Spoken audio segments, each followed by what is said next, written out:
Video opens with a fast-paced montage of dramatic historical reenactments, a British redcoat marching sternly, a colonist defiantly raising a flag, a cannon firing smoke, a silhouetted figure signing a document, and a close-up of a tattered flag fluttering.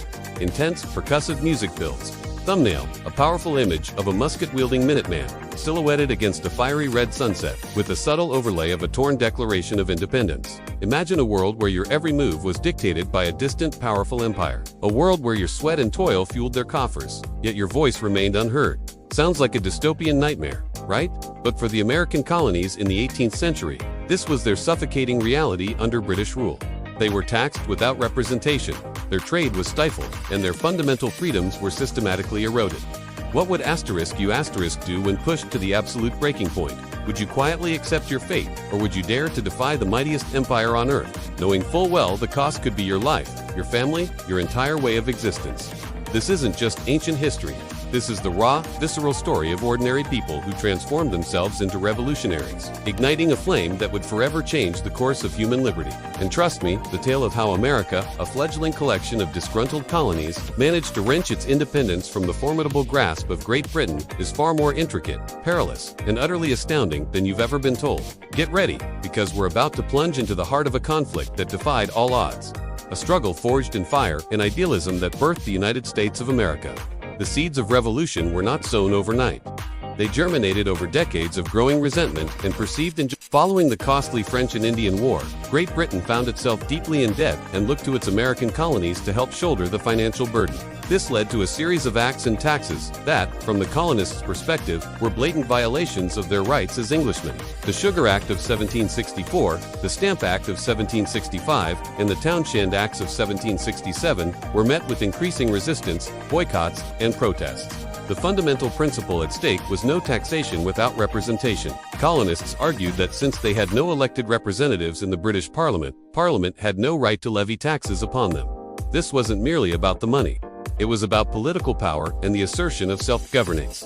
Figures like Samuel Adams and Patrick Henry emerged as vocal critics, their impassioned speeches galvanizing public opinion and turning abstract grievances into a tangible call for action. The Boston Massacre in 1770, where British soldiers fired into a crowd of protesting colonists, killing 5, further inflamed tensions, turning ordinary citizens into reluctant rebels and martyrs. Each British attempt to assert control seemed only to fuel the colonists' determination to resist. The tension escalated dramatically with the Boston Tea Party in December 1773. In response to the Tea Act, which granted the East India Company a monopoly on tea sales in the colonies and undercut local merchants, a group of Sons of Liberty, disguised as Mohawk Indians, boarded British ships in Boston Harbor and dumped 342 chests of tea into the ocean. This audacious act of defiance sent shockwaves across the Atlantic, infuriating the British government. Parliament retaliated with the coercive acts, dubbed the Intolerable Acts by the colonists. In 1774, these acts closed Boston Harbor, curtailed self-governance in Massachusetts, and allowed British officials accused of crimes to be tried in Britain, effectively stripping away colonial rights and due process. Rather than isolating Massachusetts, these punitive measures had the opposite effect, uniting the colonies in solidarity against what they perceived as an existential threat to their liberties. The First Continental Congress convened in Philadelphia in September 1774, bringing together delegates from 12 of the 13 colonies. They called for a boycott of British goods and established militias, essentially preparing for the inevitable confrontation. The path to reconciliation was rapidly narrowing, overshadowed by the drums of war. The War for Independence officially began on April 19, 1775, with the battles of Lexington and Concord. British troops marched from Boston to seize colonial military supplies in Concord and to capture revolutionary leaders, John Hancock and Samuel Adams. Forewarned by writers like Paul Revere, colonial militiamen, known as Minutemen, confronted the British regulars. The exact circumstances of the shot heard round the world at Lexington remained debated. But the outcome was clear. Fighting had broken out. The British faced fierce resistance at Concord and during their retreat back to Boston, suffering significant casualties from guerrilla-style attacks by the colonists. This engagement shattered any lingering hopes of a peaceful resolution and transformed the political dispute into an armed conflict. The Second Continental Congress met shortly after, recognizing the need for a unified military force. They appointed George Washington as the commander-in-chief of the Continental Army. a decision that proved to be one of the most crucial of the entire revolution. Washington, a Virginian with military experience, possessed the leadership qualities and gravitas necessary to hold together a disparate and often undersupplied army. The Declaration of Independence, adopted on July 4, 1776, marked a decisive turning point, formally severing ties with Great Britain and articulating the philosophical underpinnings of the American cause. Penned primarily by Thomas Jefferson, this revolutionary document asserted that all men are created equal and endowed with certain unalienable rights, including life, liberty, and the pursuit of happiness. It listed a litany of grievances against King George III, justifying the colony's decision to form a new nation. This wasn't just a political statement, it was a radical assertion of popular sovereignty, challenging the divine right of kings and advocating for government by consent of the governed. However, declaring independence was one thing, winning it on the battlefield was another entirely. The early years of the war were fraught with challenges for the Continental Army. They were often poorly equipped, lacked consistent funding, and faced a formidable professional army and navy from Great Britain, the most powerful military force in the world. Defeats at Long Island and the loss of New York City in 1776 demonstrated the overwhelming odds against the fledgling American forces. The winter at Valley Forge in 1777 to 1778 became a grim symbol of the Army's endurance, where thousands suffered from starvation, disease, and freezing conditions. Yet their resolve, buoyed by Washington's steadfast leadership, held firm. Despite the early setbacks, several critical victories and strategic alliances turned the tide of the war. Washington's daring surprise attack across the Delaware River on Christmas night, 1776, resulting in the Battle of Trenton, was a much-needed morale boost, demonstrating that the Continental Army could defeat professional British and Hessian forces. A subsequent victory at Princeton further solidified American confidence. However, the most significant turning point came with the Battle of Saratoga in October 1777. The American forces, under General Horatio Gates and Benedict Arnold, decisively defeated and captured an entire British army, led by General John Burgoyne. This victory proved to European powers, particularly France, that the Americans had a legitimate chance of winning. Benjamin Franklin, serving as an envoy in Paris, masterfully leveraged this victory to secure a crucial alliance with France.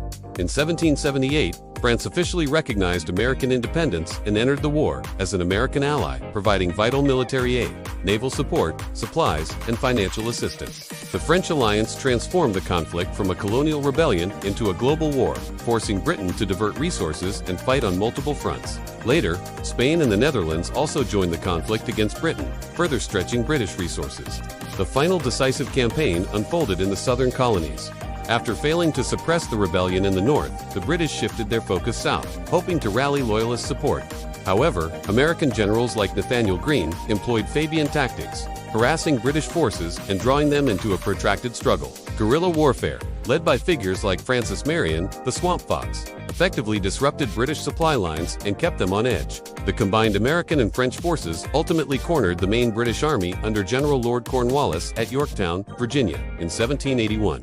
General Washington, leading a combined American and French army, along with a crucial French naval blockade commanded by Admiral de Grasse, trapped Cornwallis's forces on the peninsula.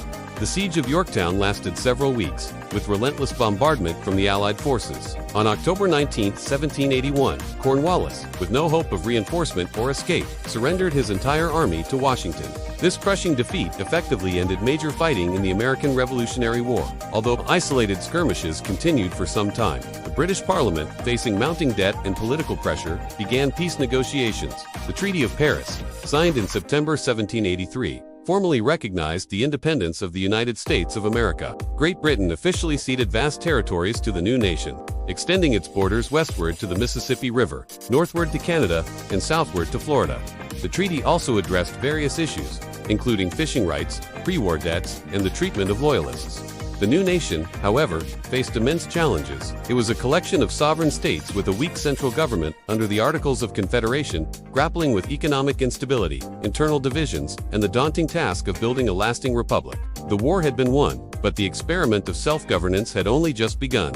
The principles articulated in the Declaration of Independence, liberty, equality, and popular sovereignty would continue to be debated and redefined throughout American history, inspiring subsequent generations and revolutions worldwide. So, how did America win its independence?